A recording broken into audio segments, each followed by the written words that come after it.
Other direction. What's going on, everybody? Oh Lord, let me take a deep breath and take a step. Let me bring the model into pretty Ricky. I don't know if y'all saw. Oh my God, the pictures and my special guest, lovely. Welcome, Darby. I appreciate you being able to come and join us again. I'm so excited to talk about everything that you got going on. But before we get to you, I'm gonna get to Mr. Fabulous himself, pretty Ricky, with the pink. What color was that, Mom? What color was that?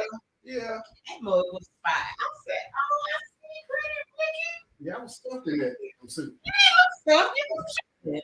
You know, I mean, this shit was tight. You always think you bigger than what you really are. You could be big. You be sitting there talking like you got me over stuffed in this chair. Like you did in that last chair. Rick. I mean, hey, I'm trying to bust it. I'm like, look, I'm old. You know, the shit hit the floor, so you got big open up. Shit, you got me tight left here. Red. Okay, I don't look as myself like when I looked up it did. Okay, I'm gonna have to figure it. I think what it is because this wall is black. Mm-hmm. And I'm drawing all of the light because of my complexion. Light skin problems. I ain't got to know about this shit. Rich, I think we're talking to me clean. Let's not. Rick. Shit, all right. Rick, well, okay. Okay. I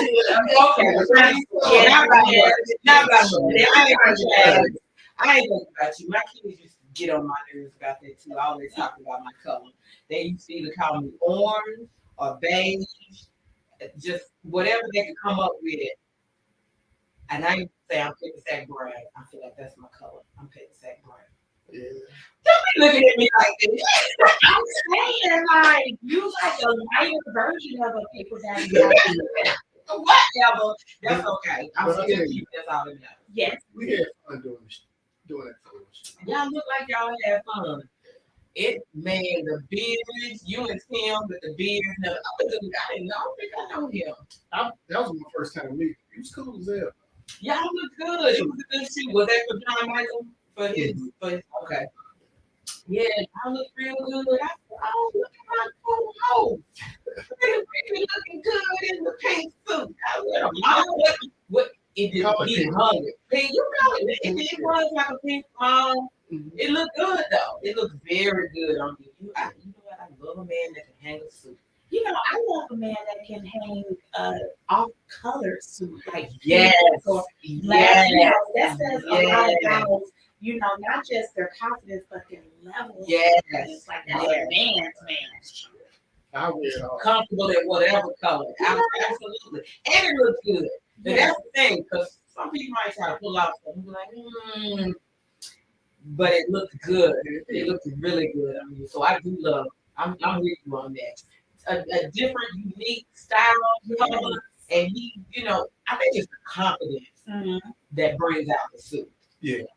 Because sometimes what's that saying? The clothes don't make you, you make the clothes. Right. And so it's the way he carries himself that makes the suit really, really good. Because I would say all y'all look like y'all knew y'all was the shit in y'all suits. I was like, look at him. Yeah. Because normally I wear hair doing the shoots.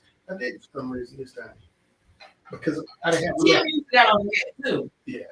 It would have taken me too long to find a hat that matched it. And I was like, yeah, okay, I can do it all that. So I don't understand. But y'all did the damn thing on this too. I wouldn't man, I look at it. You done learned lessons out of photos. Now look at you ready.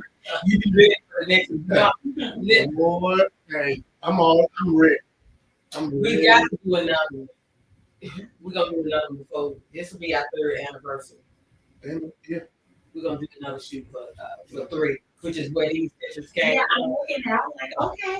He didn't understand when I said we were doing a photo shoot. I love that picture though. I love it too. I think we look fierce. Yeah. Like That.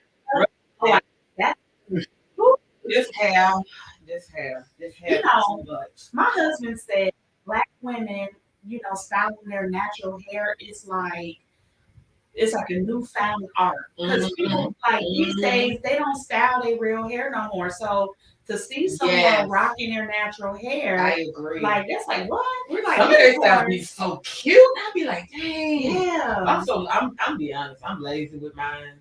Like wash and go. On a rare occasion do I blow it out, but wash and go is my typical. I'm gonna say like seeing me like this is not often. Like I just happen to get my hair done today, so it's funny.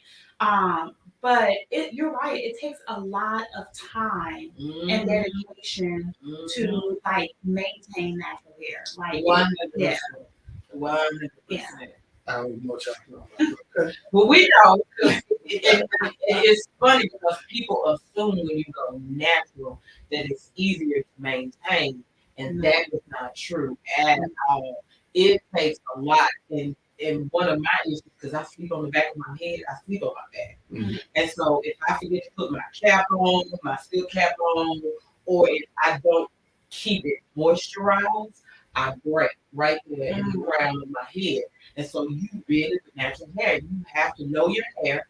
Yeah. People say, well, what you put in your baby, you're gonna have to see out what works for your hair. Right. What works for my hair may not work for your hair. And sometimes I got to change up products and come back to another product because it still got used to that product and then on something else. Yeah. So it's I a lot. can get in on that because my beard is like that. So, yeah. Some stuff will work, but I've used this one stuff one time, and it made my beard yellow. Boy, I was so mad. I looked and was like, what the hell? Gray hair and yellow is a problem. Wow. And I just recently bought this purple mask conditioner to put on mine. Yeah. And the last time I used it, I left it on a little too long and I had a purple tint. But it takes the yellow out. Otherwise, no matter what I put in my hair, it catches those yellow tones and those things. So yeah, I know exactly what you mean. But we went all around the world, y'all. We talking about everything. Well, Rick, how was your week, though? How was your week? It was good.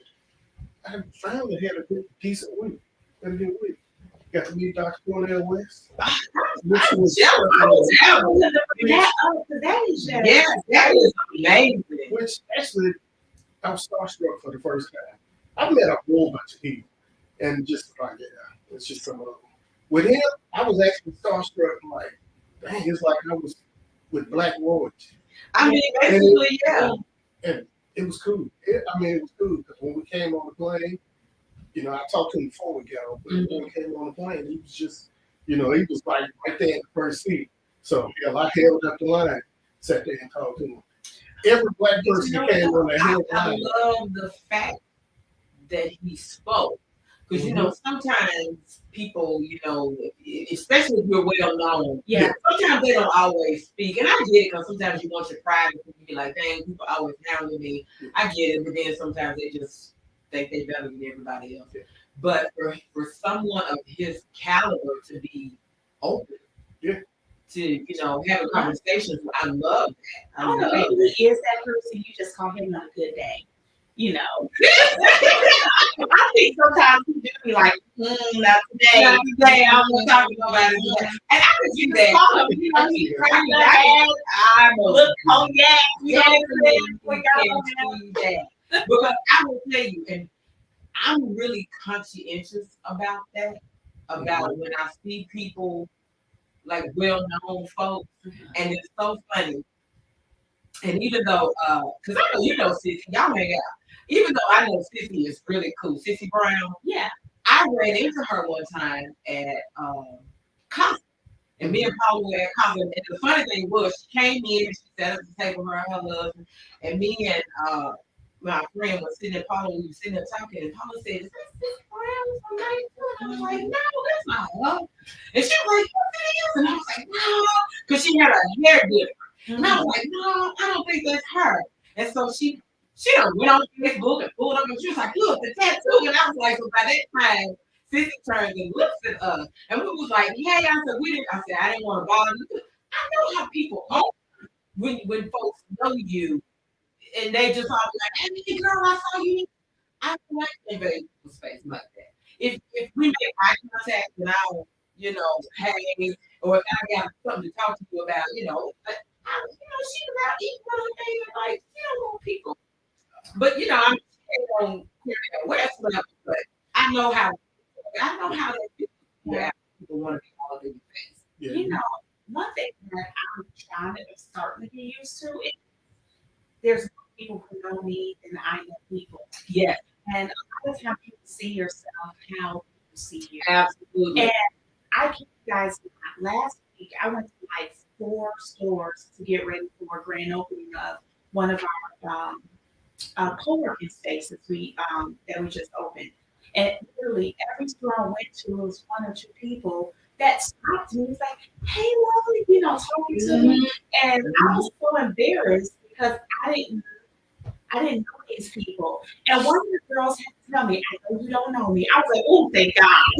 Because I'd be so embarrassed when people be like, "How you don't know me?" And I'm like, "I'm sorry. Like, I need to work on that." But this girl was like, "I know you don't know me, but I know you, and I just want to let you know that I'm rooting for you. And it's, you know, and I was like, wow. And then it happened again and again. So it's like, you just can go outside with a bonnet on.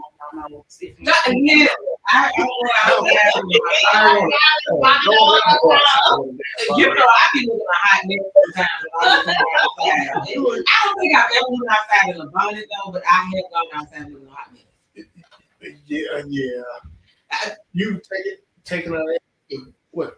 Lowe's and Home Depot. When I go to Lowe's and Home Depot, ain't no telling how I'm looking. Yeah, the hair pulled back, it's up, like but it do be looking like a cat. But that is true though, because people have started to recognize me from the show, and I've had that happen a few times. And people be like, "Hey, oh," and I be like, "Hey," you know, like, I mean, so like if anything, I think that's what makes like very famous people feel awkward is they do know them, but they don't know you. And it is so awkward because people get the impression like you should know them like they know you. Yeah. You know, and so I think that's how a lot of people like, I don't want to be bothered because I think they're very empathetic people and they don't want you to feel like, you know, I think right. Yeah. And that's for that same reason, that's why I try to always give people space. Like I'm not gonna come up into, especially depending on the situation. If you're somewhere and that's the whole purpose, you came to do a meet and greet or whatever. But in this particular instance, I was talking about it. I was like, "Well, she here with her baby. She's trying to eat." You know what I'm saying? And she cool people though. Yeah, she is. You would not know who she is if you did not know who she was. Yes, I agree. That makes sense. Yes, I agree. Cool. I agree. She was very cool. As a matter of fact, we were sitting there because we had finished one picture, and then the guy brought us another picture to the table. And I looked at her and said, "Did you look like that? Did you want another picture?" Like, hey, we just finished this one. And she was like, "No." And so me and her both looking at each other like, "Well, wait." It was like, "Where does this picture come from?" And she actually had bought us a picture. Yeah. And I was like, "Oh, okay, thank you." Yeah, she's very, very, very sweet. Very sweet. So shout out to 92 Cute. Absolutely. Yeah. But just to talk a little bit about my girl, she is as big as she is. She makes everyone feel that big in her presence. And that means a lot about her character. Yeah. She's always in a position where she's giving or sharing. That's what if there was two things to describe her outside of being super beautiful and talented, is she's a giver and she's a contributor. And you don't find that often in people. So shout out to her. Yes, she most definitely seems very, very genuine. The very first time I met her was at a taping of S&M. Yes. And JC was on, and I went to support JC when he went to do the show. Mm-hmm. And I actually went up and asked the question and all. But that was the very first time that I met her. But yes, she's very sweet. Very I've never seen her. Yeah, and you probably passed her. And again, like she said, because on the regular, she's just a regular. When you see her out, she's just a regular, everyday, down to earth. Yeah, perfect. Well, you don't never meet me at Casa. You don't never want I've been trying to get you on Casa with me for the longest. You gonna say, hey, I'm gonna bring it. We gonna get on together because you just don't be doing me right no more. Hold on, I got one story too. Your daughter. I saw my baby girl. Yeah, she looked at me. She was like, I said, "It's the beard." I said, "I'm with KL. I'm with your mom."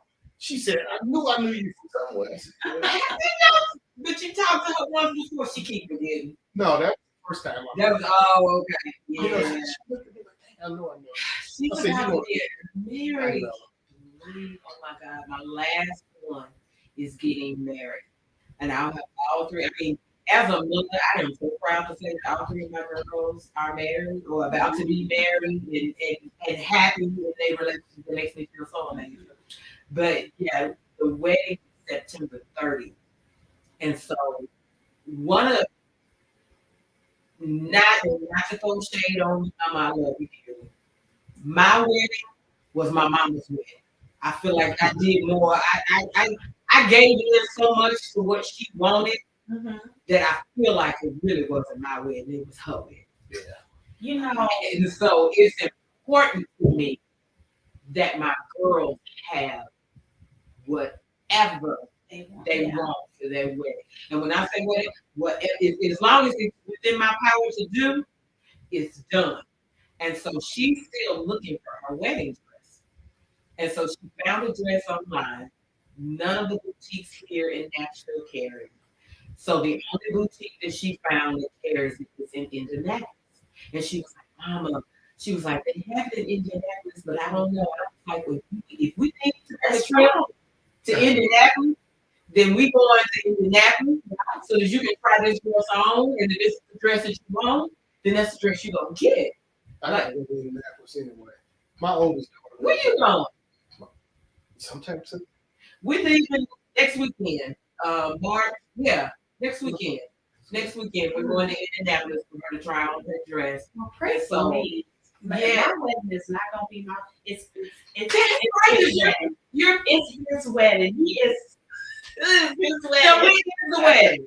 So we originally set the date for September 9th, but he decided he wanted to go to a different venue. So on Tuesday, we officially solidified the date because he wants to change the venue. Okay, so where's the venue now? So I'm not gonna tell you yet. You're just gonna get it in your invitation. Okay. Yeah. I'll let you know the invitation. Let me be surprised. Listen, I'm getting invited. Let me be surprised. Because when I say I absolutely love weddings, and it actually made me decide. And when we went to, and shout out to 11 Bridal, Tanika at 11 Bridal, I love her. When I say she is the best with bringing in, I got both my two older daughters' dresses there, and the baby girl we went there.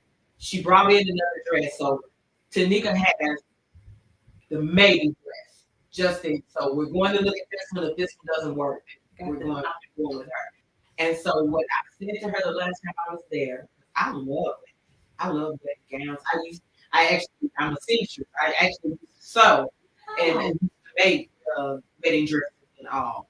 And so I told her, I said, you know what? As soon as I finish my remodel, put me on your seamstress list. I love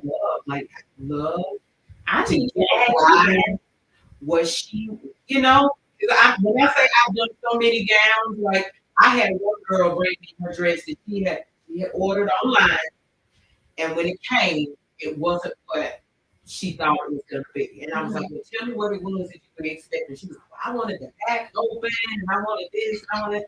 It's like, okay, Okay, I got a dress. I love dress, but I'm like you, like I need to make it me. well, that's what I did with her. I made the dress into what she wanted it to be. Look at what the hell keeps you do? My mama was a seamstress. I picked it up from her. My mama was a seamstress. When I say we used to make custom gowns and like I had sold beads, I like all of that. And so now I do more alterations to dresses. Like I had one bride. Oh my God, she had ass out of this world. Okay, natural. That booty was ridiculous. And she was tiny up top of this, just hips and butt. And so everything she found, of course, nothing was going to fit her because you got it to fit up here, you had to get the course she had to fit. And so she wanted a fitted dress. Honey. Baby, when I tell you that dress fit her like a glove when I got through. Because she had to buy, because wedding gowns had to go up. Yeah. And I want to say it ended up being a 20. She had to get a 20 to fit her butt. That's how big her butt was. Because it was like the mermaid, Yeah. fitted. And so I had to take the top down to like a 14 to fit her up top because she had little tiny waist. I had to take in a good 4 inches on it just so it. When I tell you she was killing that dress when I think I am excited. I absolutely love. So I'm gonna get on her seamstress list and start doing alterations for brides. This is super scary. So, like I said, in the past 3 days, like 3 amazing things have happened in preparation of my wedding. Okay. One is I got all the decorations for free. Oh. The second one is I was like, maybe somebody could help me customize this dress. Yeah. And then the third one was, he gets to get this venue that he wants. So it's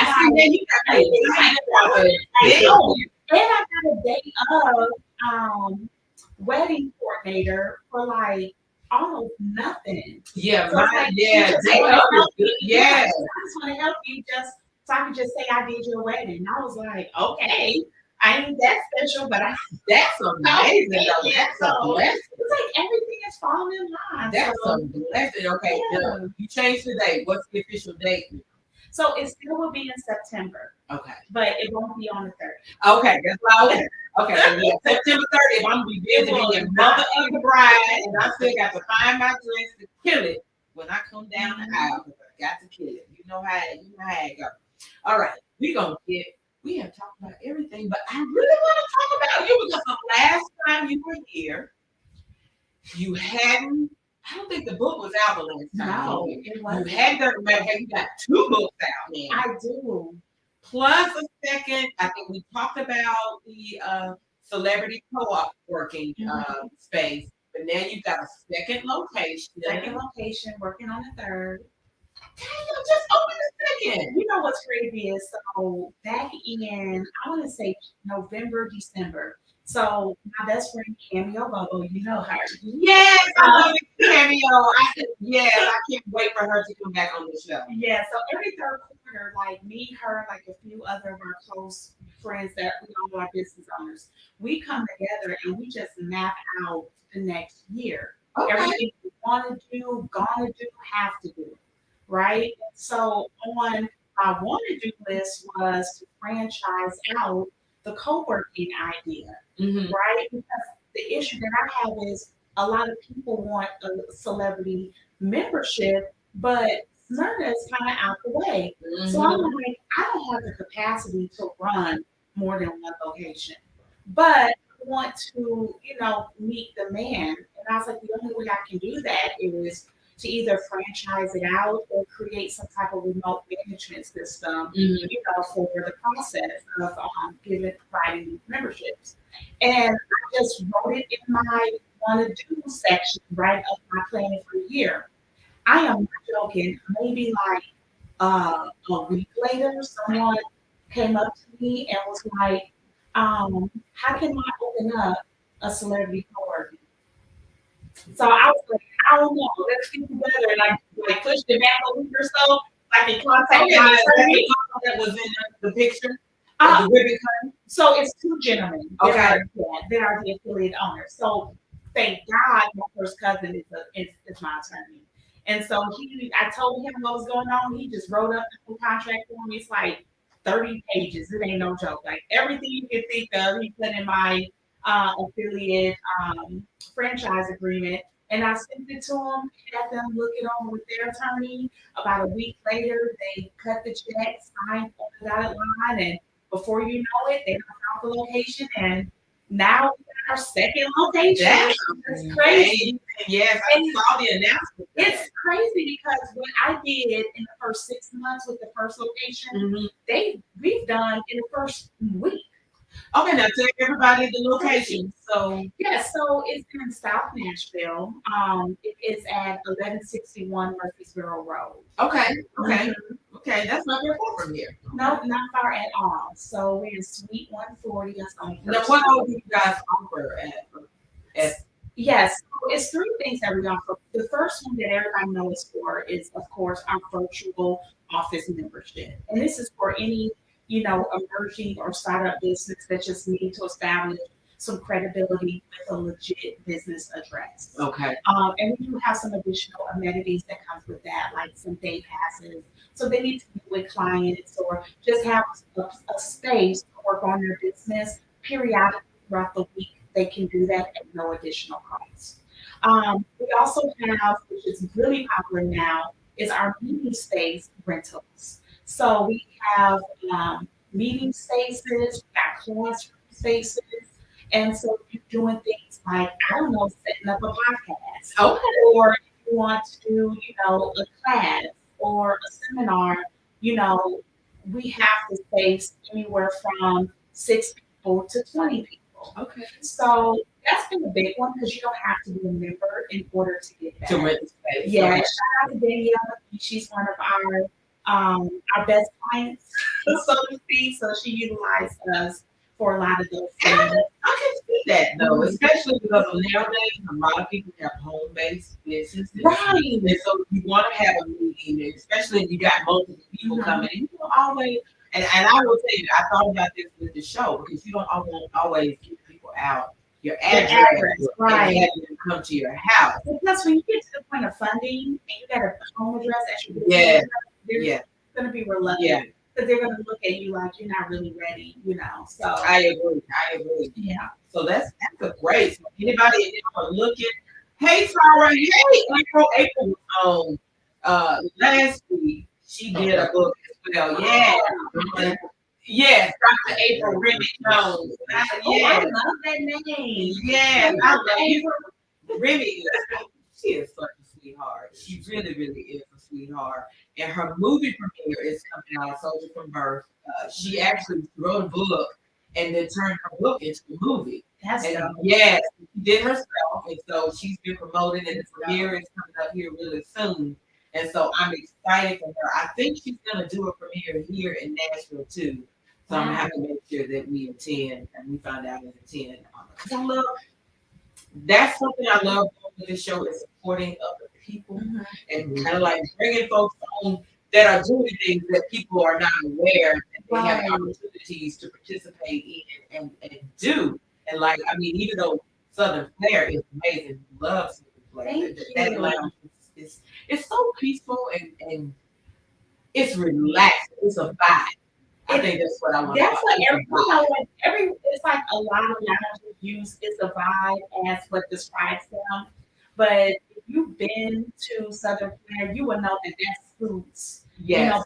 the ambiance of that Yes. place to a T. Yes. And It's very laid back, relaxed. You can be yourself. Yeah. And I will be honest. Here's something, and this is funny. I think this is a woman thing. For men, when they go to cigar lounges, like as a new man coming in, you always know.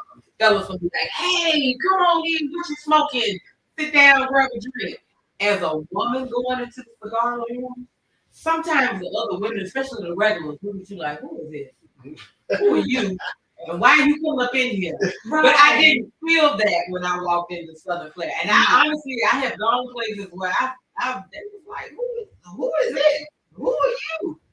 And don't talk to one of the guys, because they're like, who is You that? know what? I will tell you, I had that experience the first time I went to a cigar lounge. Mm-hmm. And that was here in Nashville. A friend of mine was like, "Oh, meet me at Casa."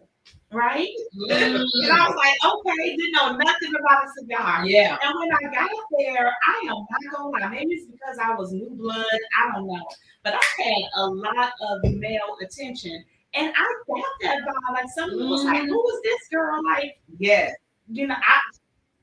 I don't know. Yes. They give you that. They do. Who are you and why are you here? Right. And you just, I'm like, dang, I just came to smoke just like y'all did. I was invited. Right. I had no intentions on. Like, dang, Yeah. Okay. Okay.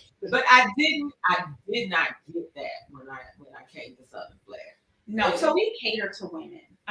Women is surprisingly, we did not know we would be the women's cigar lounge of choice until after we opened. So we had to learn to pivot to who our core market was. Yeah. And so in the first 6 to 8 months, women was our core market. And what we found was, what we were expecting a quote unquote traditional cigar smoke to patronize, that's not what happened. We opened the market to people who never thought about smoking a cigar before, which is professional women. So we quickly had to pivot. Now, we have a whole wall dedicated to everything women like, as far as the cigar selection. We never thought that we would have such a big, cigar. It's becoming very popular among women. Right, and those cigars turn every week. And it's because we've learned to pivot and dedicate ourselves to who appreciate us. And you have to serve your market. You have to know and serve your market. Absolutely. Because oftentimes people will start a business and have a particular market in mind, but that's not what they still continue to focus on what they intended the market to be, as instead of what's actually coming to you and what's being drawn to you. So that says a lot about Calvin, because he could have gotten in his own way. You're like, no, it's a good old boys club, blah blah. He didn't do that. He really tuned in to what was necessary for the brand, not to his pride or to his ego. And because of that, we've been very successful despite being brand new. That's very good. I had the last time I was there, because they always like, if y'all have not been in Southern Flare, you have to go and check it out. They always have different events, musical guests, different things going on. The last time I was there, you were doing speed dating. Oh, let me tell you. Have you done it again? Oh, no. And I'm going to tell you why. I was a complete failure. And I'm going to tell you why. We had like 4 people show up, which was amazing, right? Yes. I really had like 2 or 3 guys show up, which was embarrassing to me. But I will tell you this, of those guys, they all met somebody at that event and they're dating now. Good. I was like, oh, so many. But the guys, there was a handful of guys there, but I think only like 2 or 3 participated. What I found was actually 6 showed up, but they were so overwhelmed with the amount of women that they were like, nah. But the 2 that did, they're now in a serious relationship. It's mind blowing And because that's good. 'Cause I actually talked to both of them. Because I've been challenging too.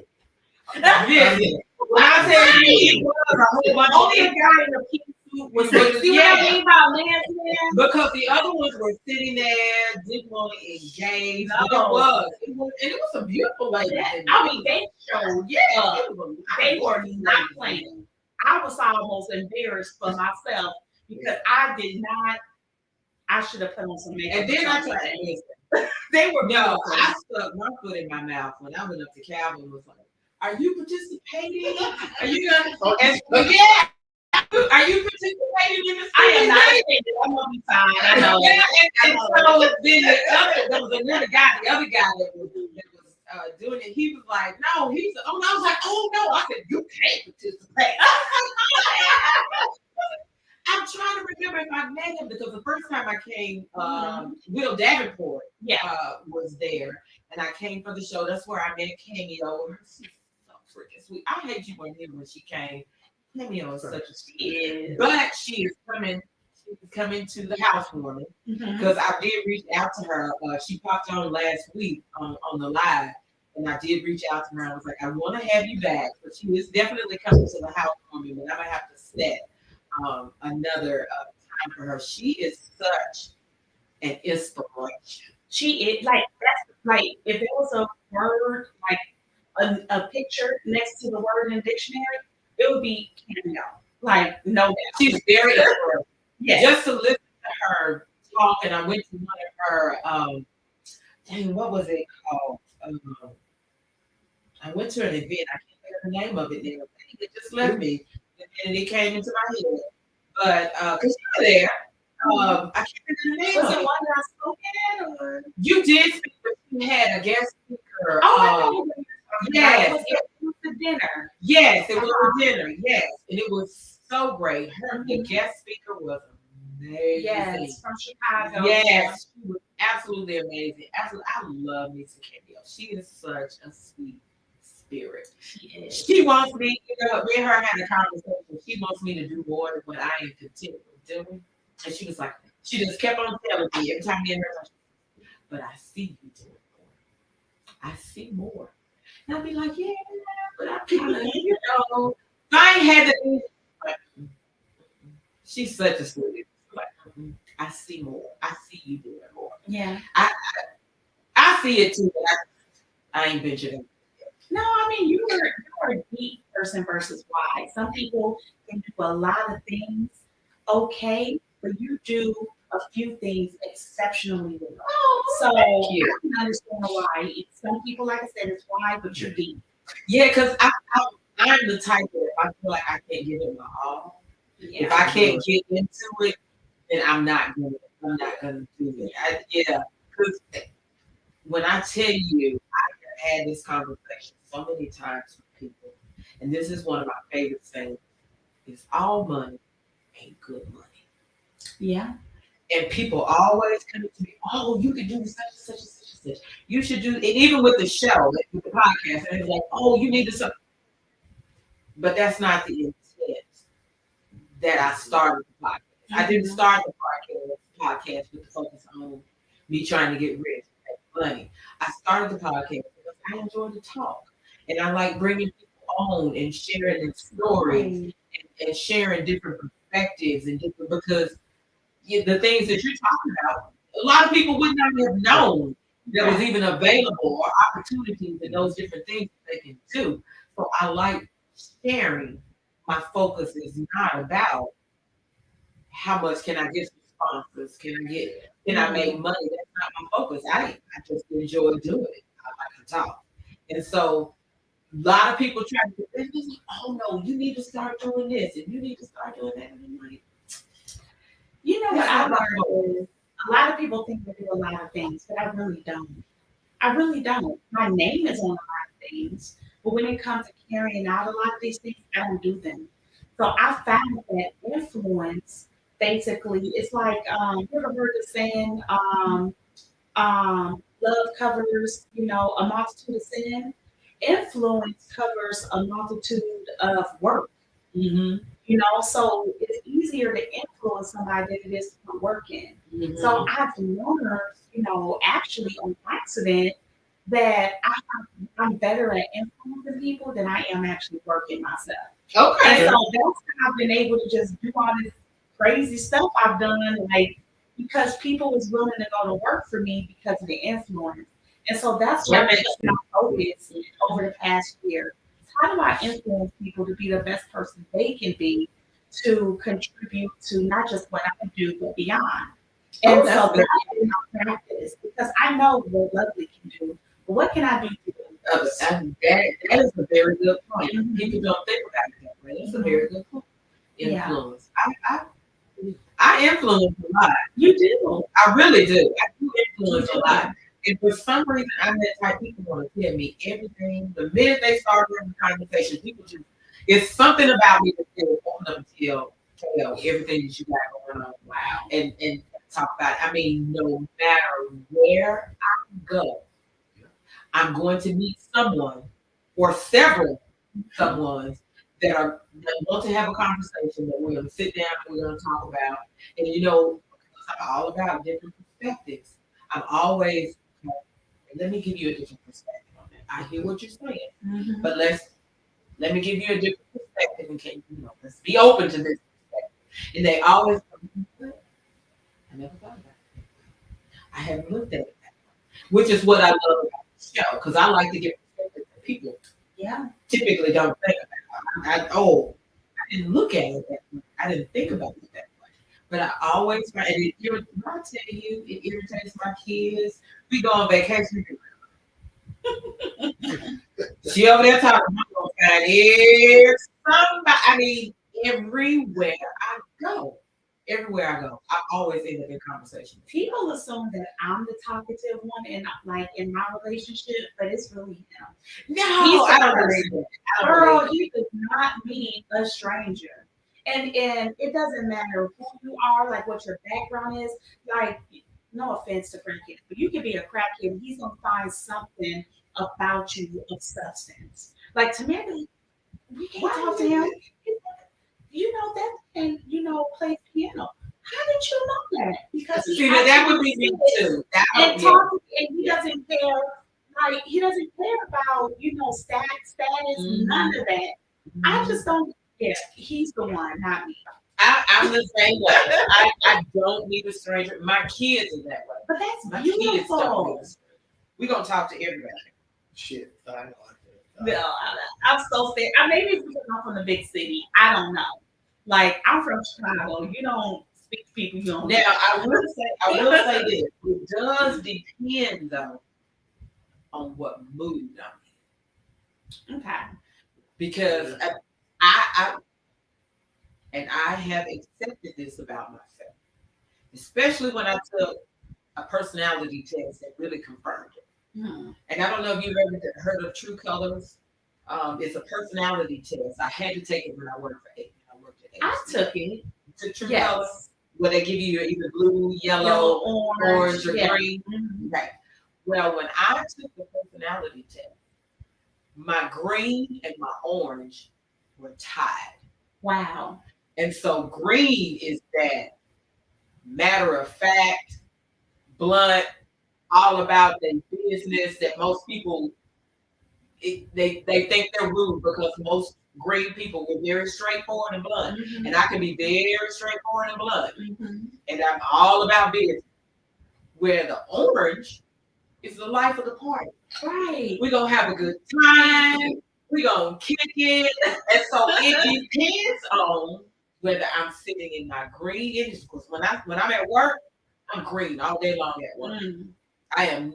My orange is barely in there when I'm at work. But at home, I'm orange all day long. Let's like a vacation. I definitely like the party. We kicking it. We're on vacation. So it depends on how they catch me.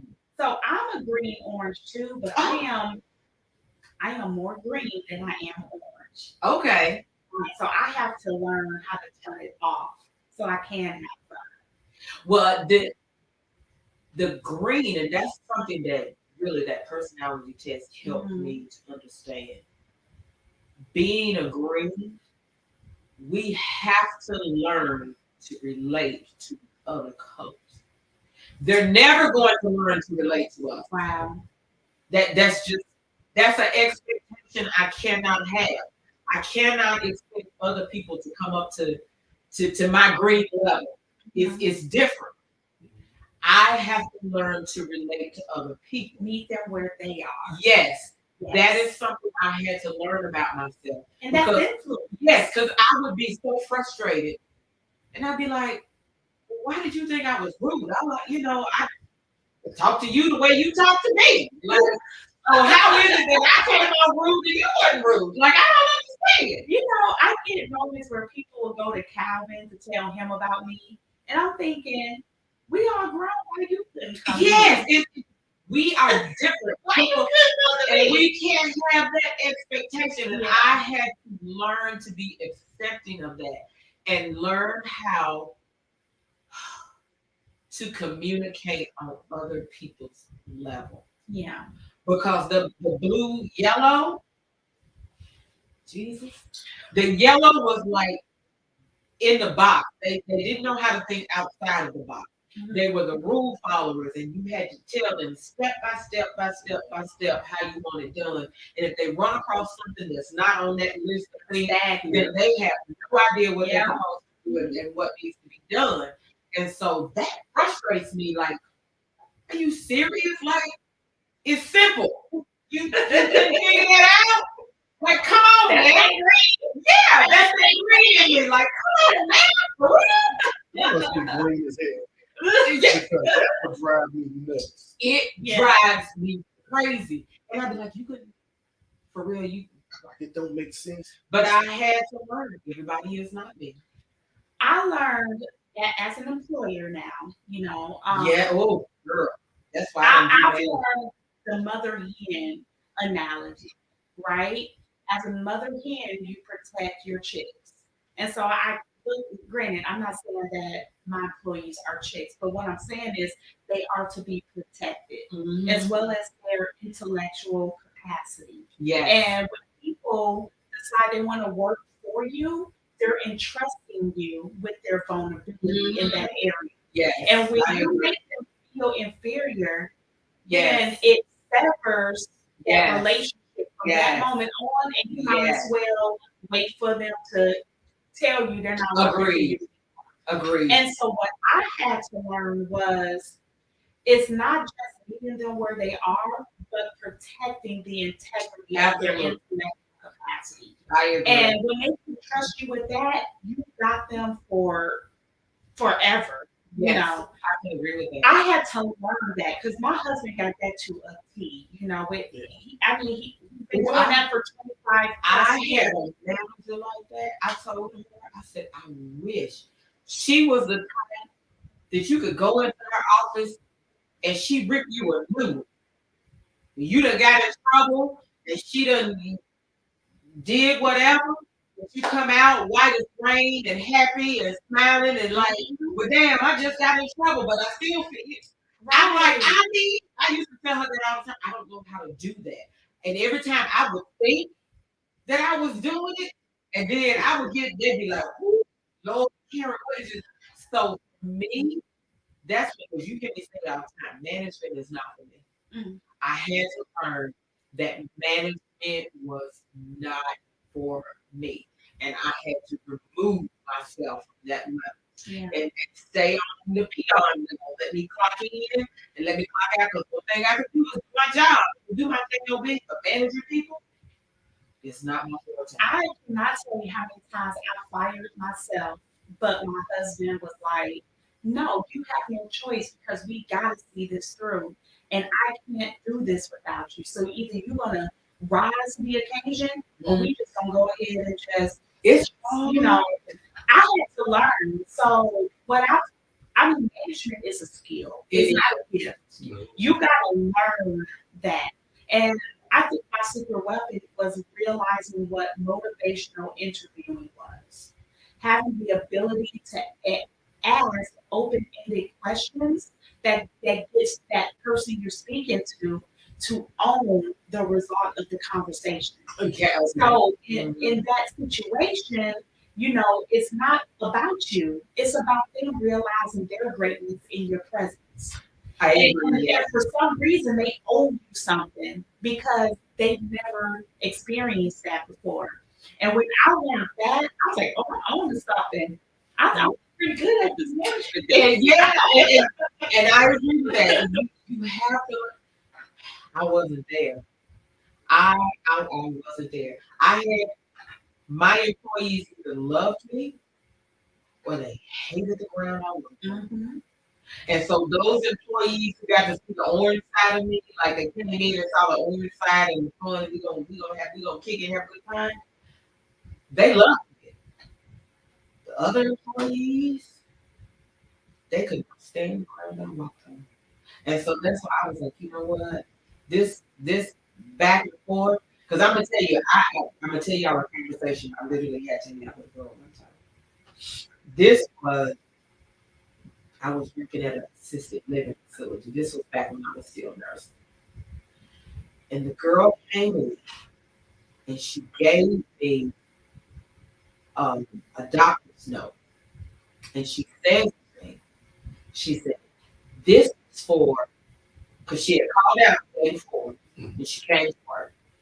And she gives me the doctor's note and she said, well, this is for just in case, I don't feel well and, I call out tomorrow, I need to go home. I was like, that don't make sense. I was like, huh? And so I look at the doctor's note and the note said that she's unable to work. And I think it was like 2 or 3 days or whatever it was that the note said.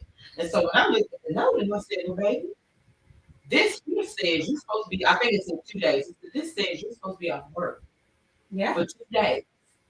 I said, so I'm going to need you to clock out and go home. And she was like, no. That's just in case I don't want to come in, if I'm not feeling good. And I said, no, ma'am. This note says that you are unable to work for the next 2 2 days. So therefore, legally, I cannot have you on the premises. I need you to clock out and go home. When I tell you it escalated, because she was determined that she wasn't gonna go home, and she was like, I got bills to pay, and I got this, and I got that. I ended up having to fire the girl because she wouldn't go home. So she finally pushed me, and I was like, look, you ain't got to go to the house, but you got to get up out of here. You go wherever you want to go. But I cannot have you here on the clock working when you have a doctor's note that says you're supposed to be off work. So no ma'am. Oh, she got so mad at me. Who's gonna pay my bills? That's not my problem. That's when the green put the admitted, girl, that's not my problem. You gonna need to figure that one out. Yeah. That ain't got nothing to do with me. But what I need you to do is to clock out and leave the clinic. You ain't even, you know what? I finally got, I was like, you know what? I'll clock you out. I can do that. That's not a problem. But you got to go. I had to call security. I had to call in the director. I had to call in all of these people to get this girl to leave off my premises. Like my green don't say, like, girl, you got to go. Wow. Who comes in and has a note that says you're supposed to be off for 2 days and say this is just in case I call in sick tomorrow? No, ma'am. It doesn't work that way. These are 2 consecutive days. Right. You're not supposed to be here. You need to go home. But the mindset that she thought it was okay. But I was like, those type of things, like I had a girl one time go on break and you just got hired in training. You take your 15-minute break, go to your car, and fall asleep. You come back 45 minutes late from your 15-minute break. But I'm the wrong one for bringing you into my office. Girl. And she was like, well, everybody keep trying to tell me you trying to find me. Baby, if I wanted to fire you, I could have fired you in the first week when you took your 15-minute break and you got for 45 in your car. Like, are y'all still? I would have people come in and get mad. They not doing their job and get mad at me for disciplining them for not doing their job. That's when I learned, like, you know what? Managing personalities, dealing with the shoulda, woulda, coulda, dealing with the I got this and I got that is not my cup of tea. Literally, you can lie to my husband and he know you lying, and he will act like he don't have a clue. I can't And do I'll be that. like, I I'll cannot be like, do hey. that. And Me, I be like, girl, I know you lying. but here's what he told me. He said, this person knows that there's no way I could not know. But because I allowed this person to get away with it, tomorrow he's gonna prove me wrong. And sure enough, that's what would happen. I'd be like, Oh, I can't see. I'm with you. I need to write a book. I just need to start encouraging and saying, I couldn't do it. so You can't sit in here and lie. No, I know you lying, but because I let you get away with it, you owe me for life. And that's how they treat them.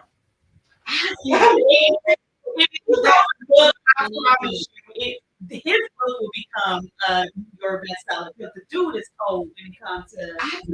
I couldn't do that. Yeah. You know what? Speaking of a book, you got 2 of them. Oh, Yeah, I'm like, I'm like, oh my God, you know what?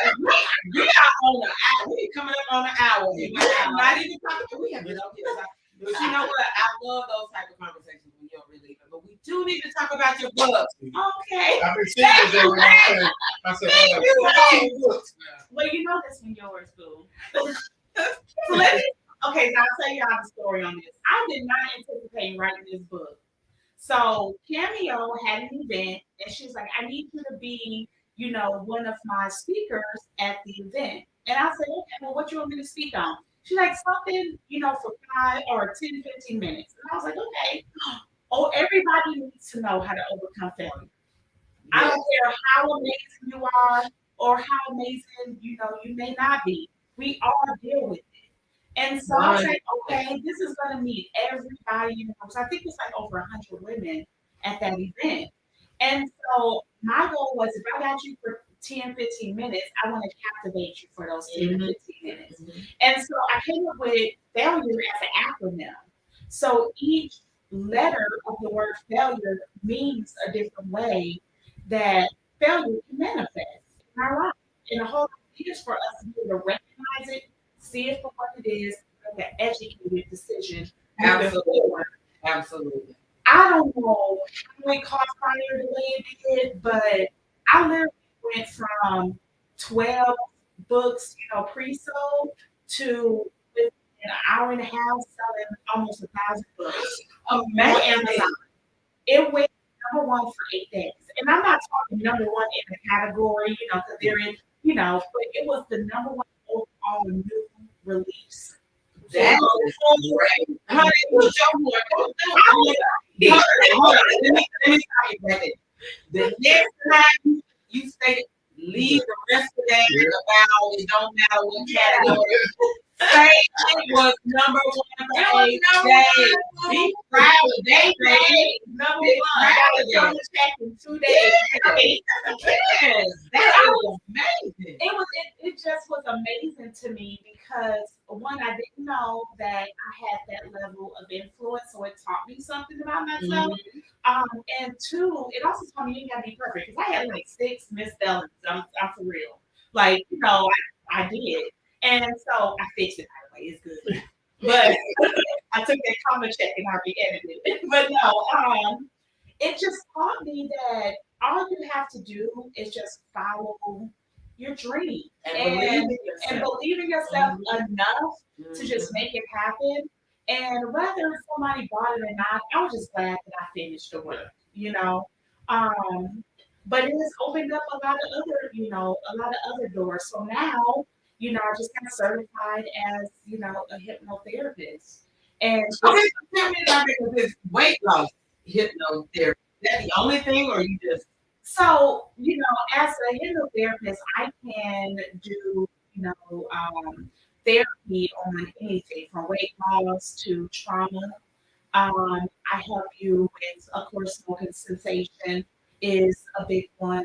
But it's mainly just you wanting to align your thoughts and your actions to your true desire, right? So I believe in the word prudence. Prudence is knowing what is good, knowing what is true, but doing what is good, not true, because you can change your truth, right? That is, So a lot of times with weight loss, we want to lose weight, but we don't quite know how. And a lot of times it's our mindset.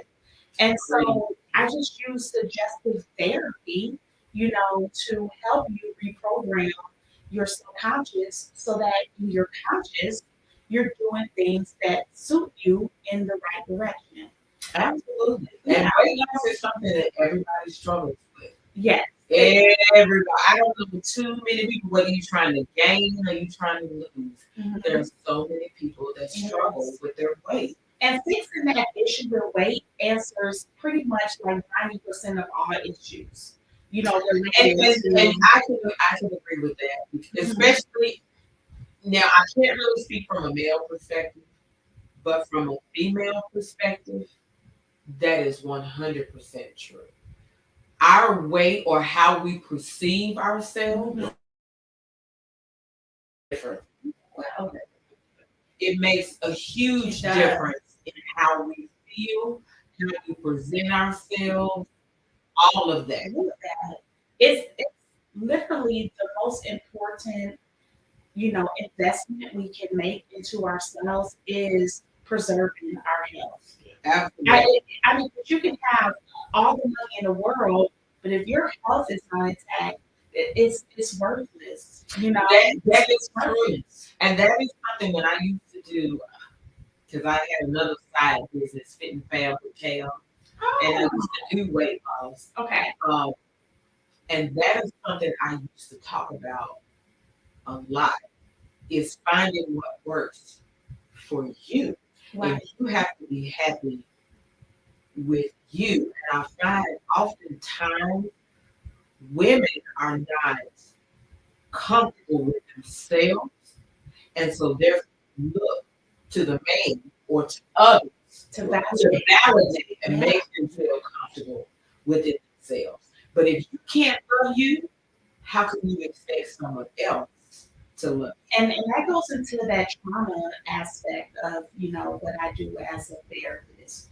Getting to the root, to the core of the beliefs about yourselves, you? you know, um, is I think the one factor that determines your quality of life.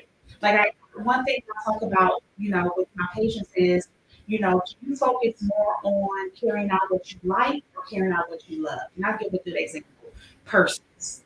Everyone loves Louis Vuitton, but a good or Birkin, right? A good Birkin is gonna run you 3,500. Yeah. I mean, period, right? You would love to have one, but man, that's a reach. So you know what? I'm gonna set up for the Michael Kors, right? It's still a nice skirt, but it's not a Birkin. And a lot of times we focus more on fulfilling what we like, eventually just the accumulation of all this like stuff, but we feel empty inside Mhm. because we never realized what it felt like to achieve what we love. I can agree with that. And when you can go after what you love and actually get it, there is no high better than that. I agree. No high better than that. Go for what you love. I agree. I think society tells you to settle. Yes. Especially us as Black women. Yes.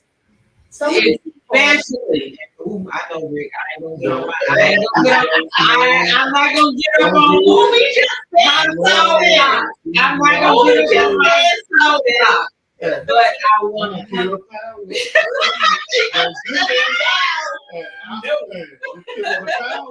I'm telling you, don't I stop. am not gonna start. I'm not gonna. Yeah, start.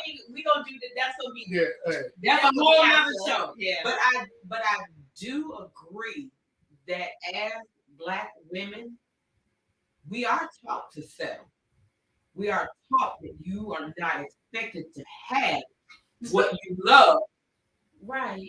You get what life gives you, and you learn to be happy With that. with that. I'm telling you, that is so true. And As a dark-skinned Black woman, that really resonated with me because I was not the one that was gonna get married or be successful or just a lot of things. We discriminate amongst ourselves. Yeah, and I've had, Black right. Black women do it more than Black men. Yeah, There's some people who feel entitled to your stuff just because you got it, and it's like, for real?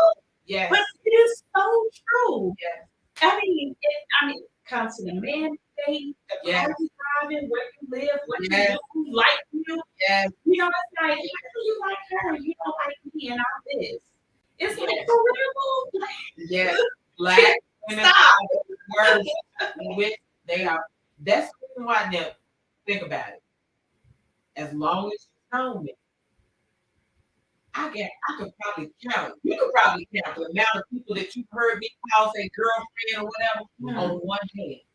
Yeah. Only because for some reason we as Black women are more, we compete with each other as opposed to supporting, uplifting each other. There you go. Yes. I see that. Yeah, and we're quick to tear you down before we build you up. Right. We are, whoo, and they'll be like, and that's why to me, like, I'm all about giving people praise. If I see something I like, or I will tell you, one night I was out at an event, and this Black lady was helping host, absolutely gorgeous. The dress she had on was so cute. She was walking around with everybody, and so she passed by me, and I noticed that the strap in the back of the dress was twisted.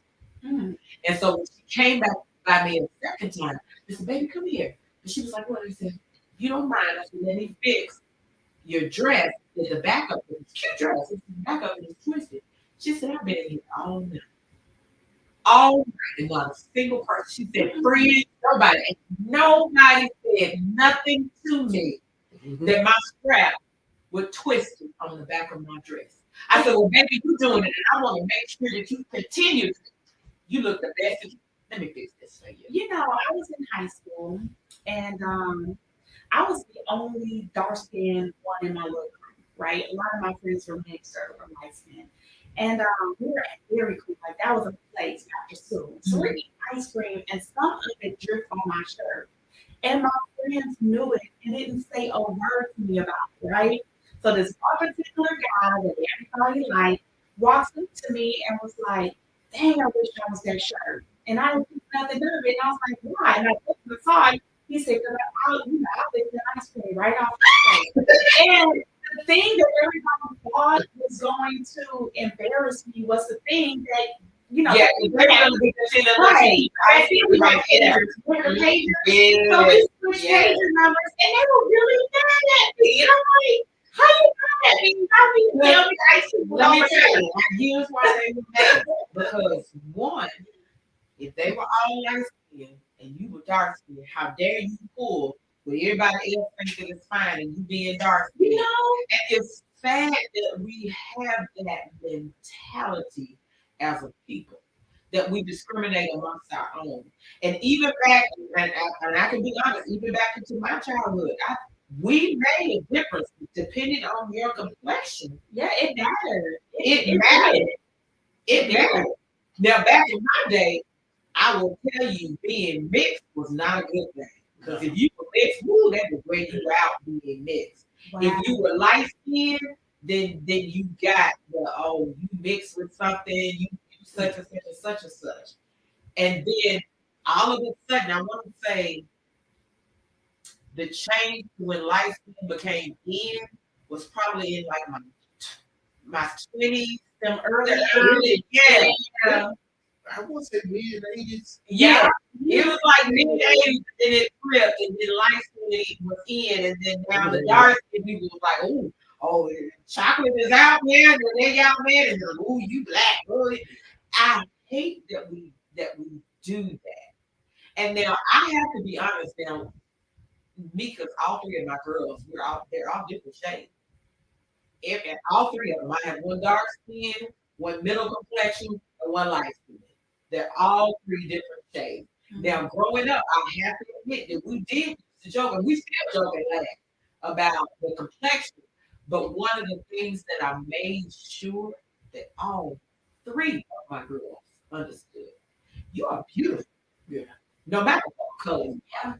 Now, as a family, we can joke about it because we used to joke all the time because they used to love to joke about me because I used to pretend like even sometimes I be telling people, no, I'm dark skinned. Like, you remember when Tom Jordan used to have this thing, they talk about the volleyball match and it was like light skin, dark skin. I'd be like, no, I'm a dark skin team. They'd be like, no,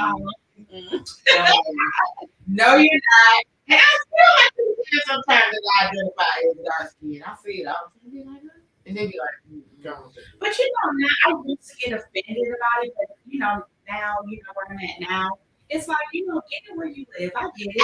But I feel it like if you take part of what makes you unique, especially beautiful as your skin complexion, and it's in your favor, by all means, like who am I to tell you you're not who you say you are, even in my presence. Absolutely. So I get it. But don't assume though that I'm not who I think I am in yours. That's the problem. Yes. That's the problem. That is the problem. That is 100% the problem, because women are always worried about somebody else's light shining brighter than theirs. And when you in my presence, especially if I think I'm all of that, then I'm going to do my best to dim your light so that I can shine bright. And I hate that mentality because we're all different. Yeah. We're all different. And there's nothing wrong with us all shining together. Right. I can imagine in a room with a whole bunch of light in it. I was going to get brighter. Absolutely. So I love being in a room full of accomplished women because it's just astonishing to me to see them how you see them. Mm-hmm. And it's beautiful. It's like being in a field full of flowers. There's nothing more beautiful than that to me. So there has been times though where I did feel inferior, but that's because I had work to do on me. Not that it was anything with you. It's that, okay, lovely, you really need to retreat and work on yourself, and that's okay to do that. If someone is, I feel like this, if someone intimidates you to the point that you see what you have let go of, that's a blessing. Because you can get that back. Mm. It's when you let go of things and never circle back to it. So I purposely stay out of certain people's way because I still got stuff to get together. Because when I do come in your presence, we can catch each other's fly. And you know what? And yes, I understand that. And I guess the difference for me is I think I'm fine no matter what. Yeah. What circumstance that I'm in, I think I'm just shit. And that's what you deep and out. Yeah. I think I'm the shit because the one thing now, and I get you can have your perspective of me, and I can respect your perspective of me, but that doesn't change who I am to me. There you go. That's why I was like, you know what? I'm gonna make sure that on next Friday, I'm gonna get my real hair done. I'm gonna rock love me to you. You it's cute.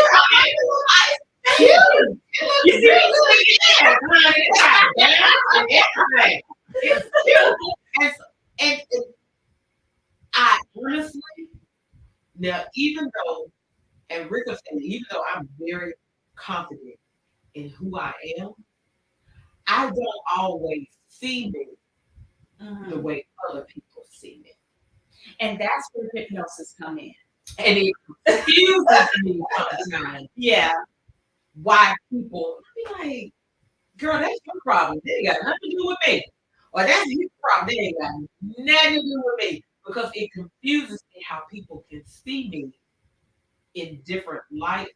Like, I went on a cruise one time.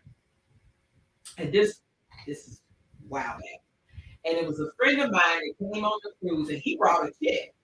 Like me and him had met a long time and nothing ever happened, but we were just cool. And so the first time we met, we were in this like travel group first time we met. You know, we were cool, we struck it out, you know, had a good time. We hung out in New Orleans, I think it was. And so the next time he had told me about this cruise, I was like, oh yeah, I'm gonna go and check that out. Like, yeah. And so evidently he had hyped me up to the chick that he had brought. Like, oh, you gonna love Karen. Wait till you meet KO. She cool people, blah blah this, blah blah that. And then when she laid eyes on KO, she felt some type of way. Wow. And so I was confused because I would be with him as we cool, you know, that's my friend. Like we, you know, we hang out, we one time before we kicked it. I don't look at him in any other way. And we actually the entire, when I say the entire cruise, this woman had an issue with me. And I did absolutely nothing. Wow. Nothing to infer that there was anything between he and I. Even when he started like, oh, the first night everybody ended up in my cabin, we were on the balcony, we're having a good time, relaxing. And he was like, yeah, let's go party, you know, let's go to the club, we're gonna go dance, blah blah blah. And I was like, no, like, dude, I'm tired. Like, you know, and she was like, well, if you want to play, I think you need to talk to Karen about that. So,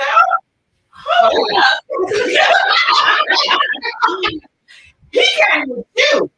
So if you want to go dance, then that's dope. Like, that's on you. That ain't got nothing to do with me. The entire trip, she was like that. Every time you say something, oh, well, I just said Karen. Girl, that's your baby. That's not my baby.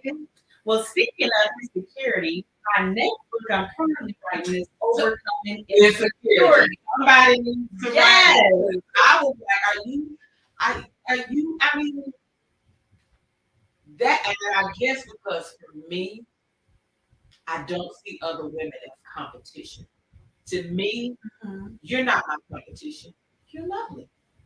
You're just who you are. And so if we're out and you get attention and I don't get attention, I'm not mad because I think you're gorgeous too. I don't blame them for wanting to come and talk to you. But there are other women who, if you're out and they don't get attention and you're drawing all of the attention, it's a problem. Yeah. And I'm like, Yeah. I don't get that because I don't see myself that way. I don't see myself as like that. When I want to be center of attention, I can be the center of attention. But when I'm just y'all going to have a good time, you know, I don't see myself that way. And so for her to feel insecure about me and him was ridiculous to me. Yeah. And I didn't understand it. I couldn't even comprehend it. Girl, you on a cruise. He brought you. He didn't bring me. He brought you. So I'm confused on why you're worried. And then when I said the entire cruise, when we did little black dress night, she come in, she had a cute dress with this coat covering up. I was like, why you got this jacket on? And she was like, but look at you. Girl, what does that got to do with you? Yeah. You know, What does one got to do with the other? Yeah. And the same part was, even though everybody else thought I was killing it in that dress, the whole thing going through my mind is my stomach. Is, you know, so I have my own insecurity. And so for you to come in and you're trying to compete, girl, everybody thinking about you. You go on. You ain't think I'm banging in the dress. Hell, I'm worried about my stomach just like you're worried about it. right. I think we all come with that baggage. Yeah. So if we realize that we're all unsure, then I think we can learn to appreciate ourselves in the moment. Absolutely. Right. We all have our own insecurities. Yeah. Things that we worry about and we think about. I'm to the point now where, you know, I thank God for where I'm at because it is a reminder of where I've been.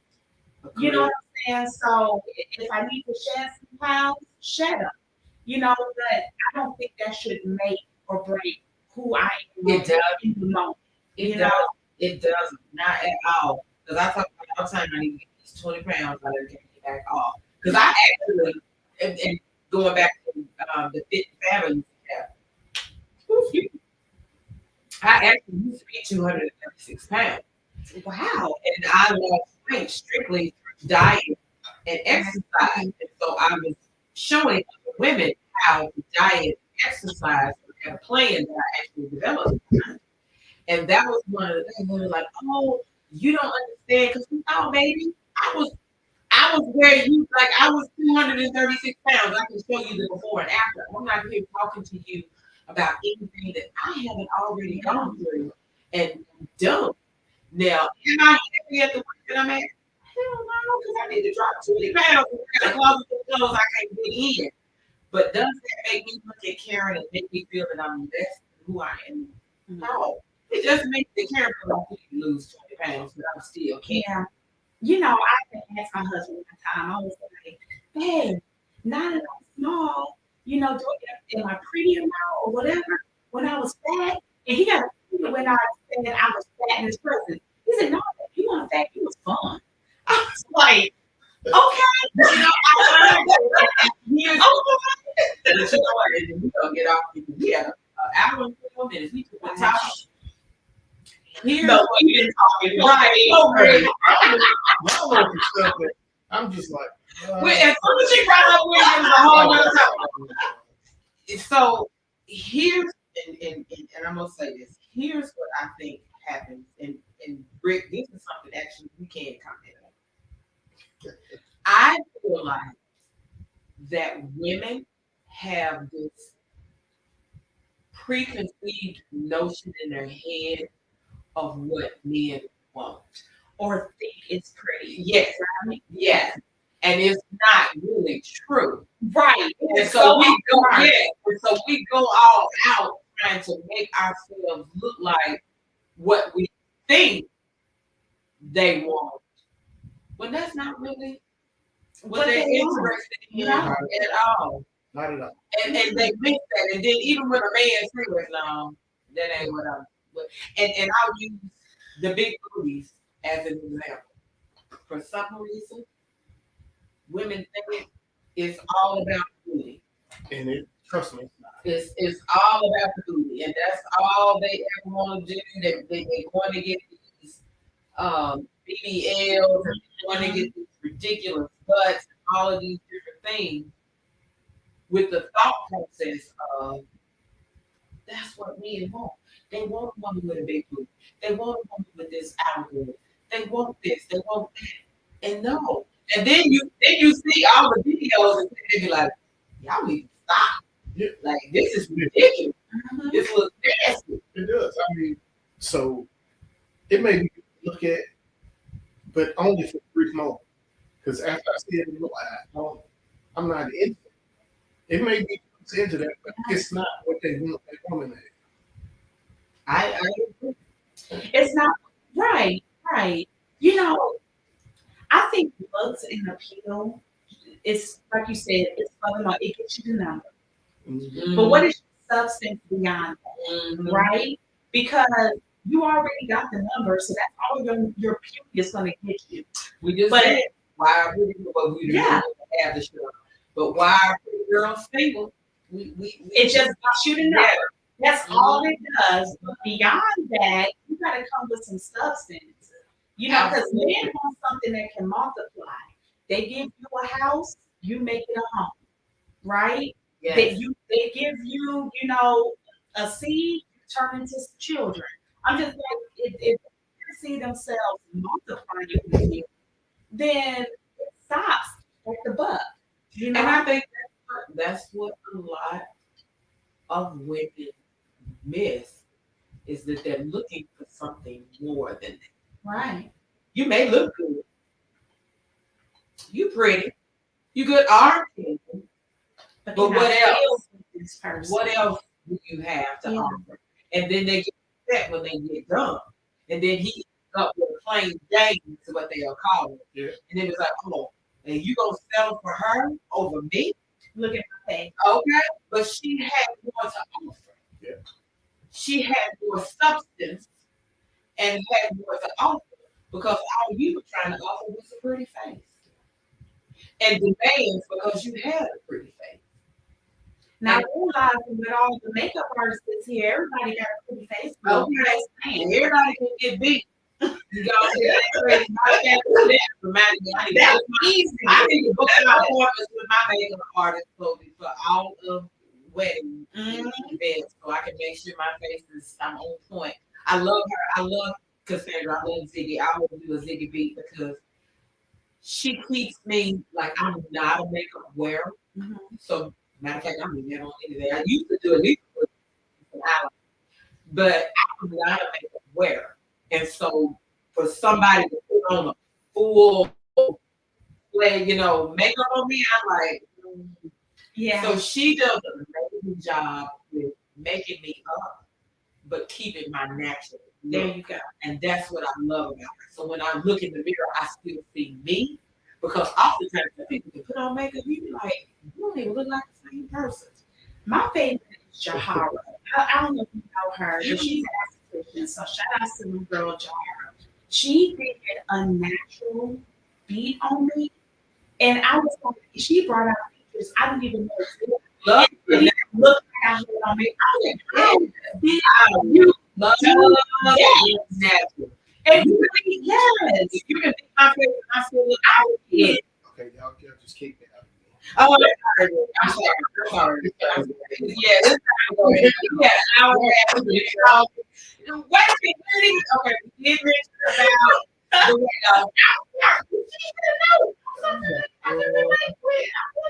I'm so sorry. That's all right. It don't matter. You could eye candy though. He is. I keep him on the show behind him.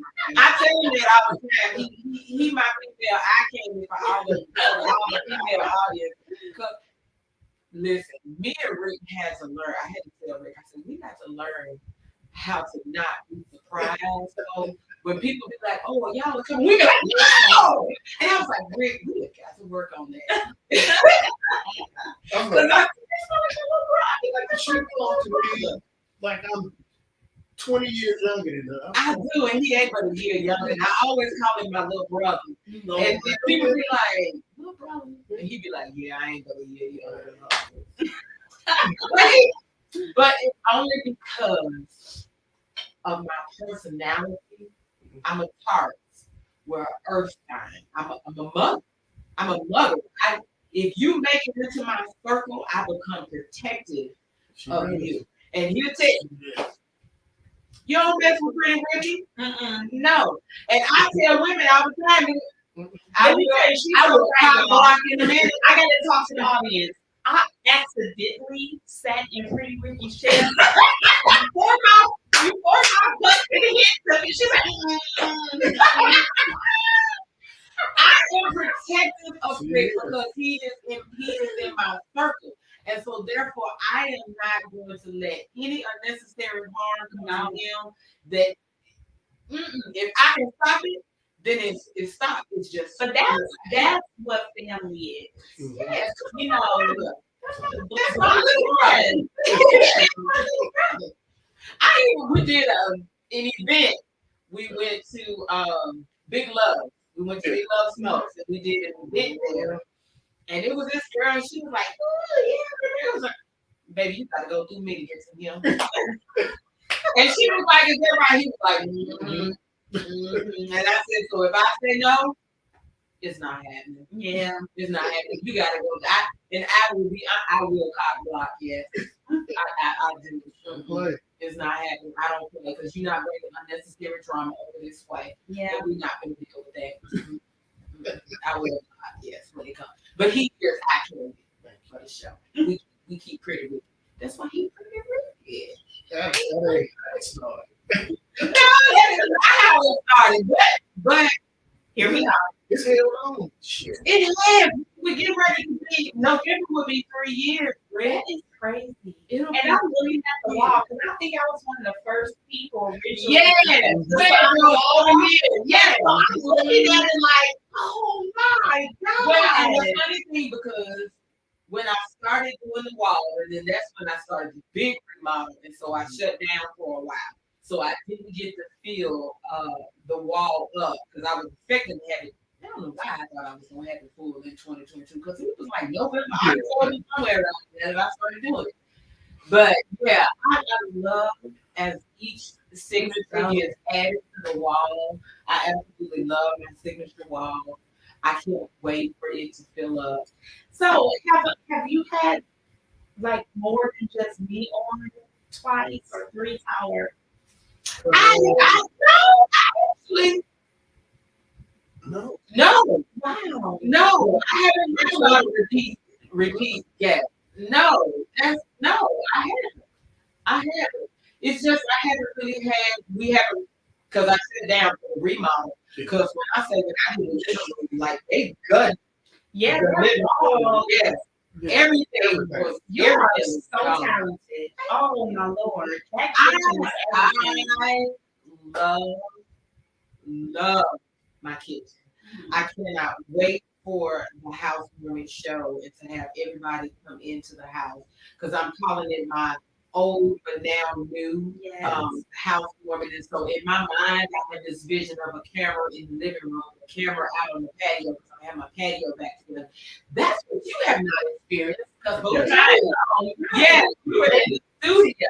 Mhm. So yeah, I plan for the 10th to have the patio back together.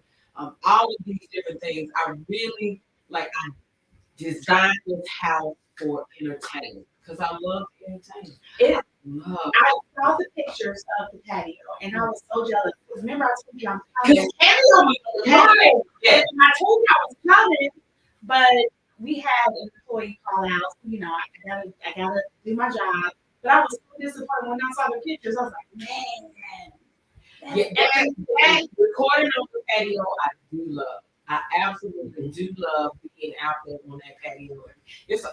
That patio is fine. It Yeah. It is a vibe. And when the weather is good and we get out there, I've got to do some. I got to remodel the patio. Don't be like that with me. It's always Well, we're gonna, you know what? We're gonna get off of here, and I'm gonna talk to Rick and thank you, love it. Thank you so much for having me again. I love you. And listen, I love having you. And when you came out, because when I came to the cigar, and I was like, dang, you didn't talk about the book when you and we don't talk so much. I don't even really feel like you talked about the book. But I gave them enough. You can get it on Amazon. yeah, I think I put it in the promo that they can get it on Amazon. But I wanted you to have you to come back and talk to us. I love bringing on people that I see making a difference. And doing different things and you talking about so much stuff y'all got franchise now, everything. Yeah, in the Southern Flair and that got the wine going now. So yes, I mean it's a blessing. It really is. But it's a piece out now. It's not just Lovely and Calvin anymore. We got 11 employees out and make it happen, and I don't know what we would be without them. Absolutely. So it's not about me and him anymore at all. I'm looking forward to the numbers. Yeah, I didn't get it over with because we've been together so long now that it's I thought y'all been married. Well, I thought y'all wasn't married until we post talking about the wedding. We have not had the wedding yet. So yeah, I'm just ready to get it behind us so we can, Well, you about to be a drop dead gorgeous bride. I can see it. I can get. Are you wearing? I am. See, that's what I love. White on dark skin. It's so beautiful today. See, I already know. If I do it again, I'm wearing black. Listen, if I do it again, black. And you know what? We're gonna get off of here. Let me check out, but we're gonna get on a whole nother conversation, y'all. Thank you all for tuning in. Thank you for coming in. We're gonna get on